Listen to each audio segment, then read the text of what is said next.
नमस्कार, मैं हूं अश्विन शर्मा और आप देख रहे हैं न्याय टीवी। जैसे कि हमारे चैनल का नाम है न्याय टीवी, यानी हम यहां पर न्याय की बातें करते हैं और ऐसी बातें करते हैं जिससे आप कुछ सीख पाए, आपको एजुकेशन मिल पाए और आप जो आजकल जो खबरें चल रही हैं उससे अवगत रह पाए। जो शब्द है न्याय, उसका मतलब आता है हमारे जस्टिस सिस्टम से, क्योंकि हमारे यहाँ चाहे कुछ भी हो जाए, आपको एक जगह से तो उम्मीद होती है कि यहाँ हमें न्याय जरूर मिलेगा, वो है हमारे देश के कोर्ट्स। और मोदी जी ने अब वापस एक बार पीएम बनने के बाद इस जस्टिस सिस्टम को चेंज करने का अब डिसीजन ले लिया है। माननीय अध्यक्ष जी, एक तीनों कानून अंग्रेजों के जमाने से बनाए थे। जैसा मैंने कहा कि 150 साल पुराने कानून। मोदी जी ने प्रधानमंत्री बनने के बाद गुलामी की मानसिकता और गुलामी के सारे चिन्ह इस देश में से जल्दी मिट जाए और नए आत्मविश्वास के साथ महान भारत की रचना का रास्ता प्रशस्त हो, इस पर आग्रह रखा। उन्होंने लाल किले की प्राचीर से कहा, मान्यवर, उन्होंने कहा कि कॉलोनियल कानूनों से जल्दी इस देश को मुक्ति मिलनी चाहिए और उसी के तहत गृह मंत्रालय ने 2019 से इसमें परिवर्तन लाने के लिए गहन विचार विमर्श चालू। इस डिसीजन में मोदी जी ने और जो पूरे पार्लियामेंट हाउस ने ये डिसाइड किया है कि अब हमारे देश में लॉज को चेंज करने की ज़रूरत है और लॉज में, क्रिमिनल लॉज में ये जो चेंजेस हैं वो लाए गए हैं।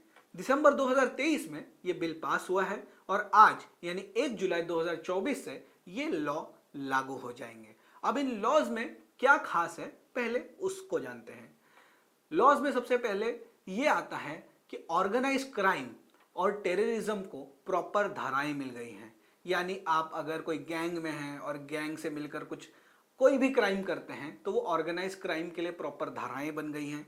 उसके साथ साथ जो टेररिज्म है यानी आतंकवाद है, उसके लिए धाराएं बन गई हैं। मॉब लिंचिंग में फांसी तक की सजा का प्रावधान दिया गया है। मॉब लिंचिंग यानी अगर 4-5 लोग मिलकर या एक ग्रुप ऑफ पीपल, जो ग्रुप ऑफ लोग होते हैं वो मिलकर किसी को अटैक करें तो उसे मॉब लिंचिंग कहते हैं। और उसमें अगर उसको हानि हो जाए या उसका कत्ल हो जाए तो वो मॉब लिंचिंग के अंदर आएगा, जिसमें उम्र कैद तक की सजा का प्रावधान दिया गया है। साथ ही साथ एक ऐसा प्रावधान आया है कि अगर आप किसी लड़की को रिझाते हैं ये बोलकर कि मैं तुमसे शादी करूंगा और उससे कोई संबंध बनाते हैं तो वो भी अब एक क्रिमिनल ऑफेंस हो गया है। साथ ही साथ दोषियों के लिए भी एक नया प्रावधान आया है कि अगर आपकी एज कम है या आपने कोई ज़्यादा बड़ा क्राइम नहीं किया है तो उसमें कम्युनिटी सर्विस का भी प्रावधान लाया गया है। यानी आप समाज में जाकर कुछ काम करेंगे जिससे आप थोड़े से समाज के नियमों से अवगत होंगे और शायद उससे आपकी सोच में फ़र्क आए और आप आगे जाकर कोई क्राइम ना करें। इस चीज़ को भी इम्प्लीमेंट किया गया है। यानी एक पूरा ओवरहॉल कर दिया गया है हमारे जस्टिस सिस्टम का। ओवरऑल ऐसे भी हुआ है कि नाम भी बदल दिए गए हैं। जैसे आपने सुना होगा कि आईपीसी की धारा 302 के तहत ये सज़ा मिली है, वैसे ही अब वो आईपीसी नहीं रहा है, अब वो हो गया है भारतीय न्याय संहिता। उसके साथ साथ आपने सीआरपीसी का नाम सुना होगा, अब सीआरपीसी हो गया है भारतीय नागरिक सुरक्षा संहिता। और उसके साथ साथ आखिरी में इंडियन एविडेंस एक्ट का नाम चेंज करके भारतीय साक्ष्य बिल नाम रख दिया गया है। मोदी जी और अमित शाह का यह कहना है कि ये जो बिल है ये ब्रिटिश राज के जो नियम थे, जो धाराएं थी, उनको बदलने के लिए लाए गए हैं, क्योंकि अब वो पुराने हो चुके हैं और इसमें नए मॉडिफिकेशंस करना ज़रूरी था। जैसे कि आईपीसी ही देख लीजिए, आईपीसी में 511 धाराएं थी जिन्हें कम करके 358 धाराएं कर दी गई हैं, जिसमें 20 नए क्राइम भी ऐड किए गए हैं और 33 क्राइम्स पर सज़ा या तो बढ़ाई गई है या उसमें कुछ मॉडिफिकेशंस किए गए हैं। देश में कुछ नया हो और सरकार कुछ नया लेके आए और इस पर विरोधी पक्ष ना बोले, ऐसा तो हो नहीं सकता। तो विरोधी पक्ष ने इस लॉ को स्टे लगाने के लिए सुप्रीम कोर्ट में गए हैं कि ये लॉ नहीं आने चाहिए फिलहाल के लिए, क्योंकि इसमें बहुत सारे प्रॉब्लम्स हैं। तो पहले उन प्रॉब्लम्स पे भी डिस्कस कर लेते हैं कि जो विरोधी पक्ष है उनकी क्या प्रतिक्रिया है इस पर।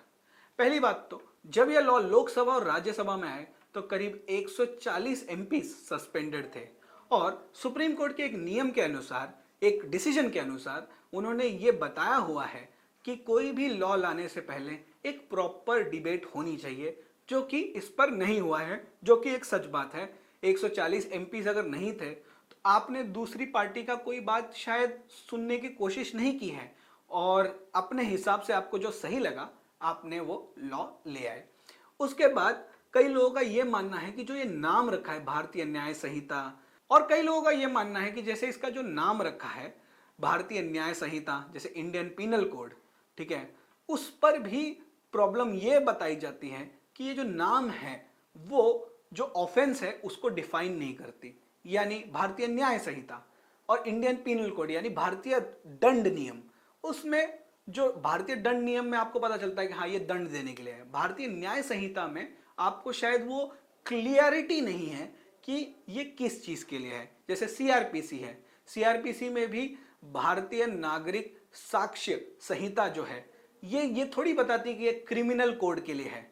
तो ये भी लोगों का इसमें कहना है कि इसलिए ये अभी लॉ नहीं आने चाहिए, इनका नामकरण थोड़ा अच्छे से होना चाहिए।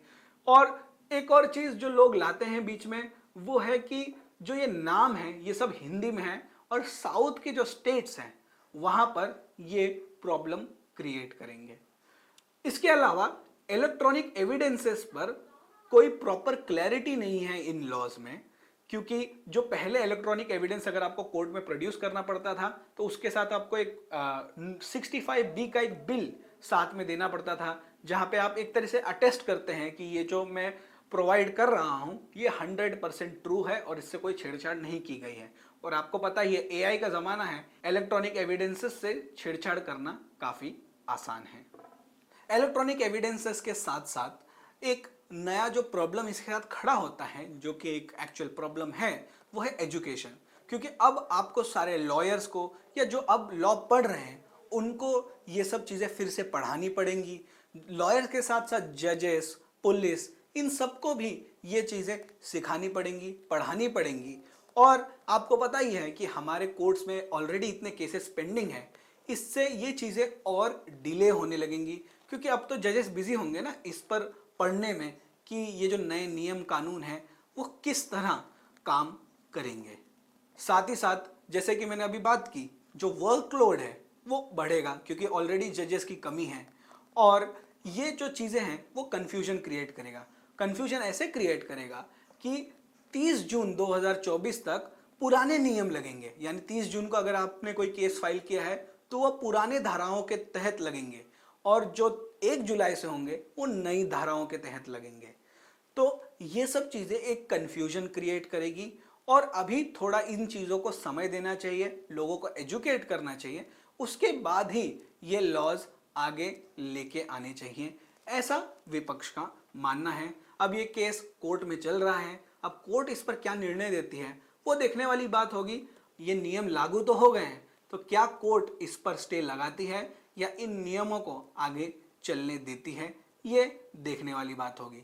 लेकिन सबसे इंपॉर्टेंट चीज़ है आपकी क्या इन चीज़ों पर राय है। ये जो नए क्रिमिनल लॉज आए हैं आपके हिसाब से ये सही हैं या गलत हैं, आप हमें कमेंट सेक्शन में बताना बिल्कुल मत भूलिएगा, क्योंकि इस मामले में सबसे ज़रूरी है लोगों की क्या प्रतिक्रिया है।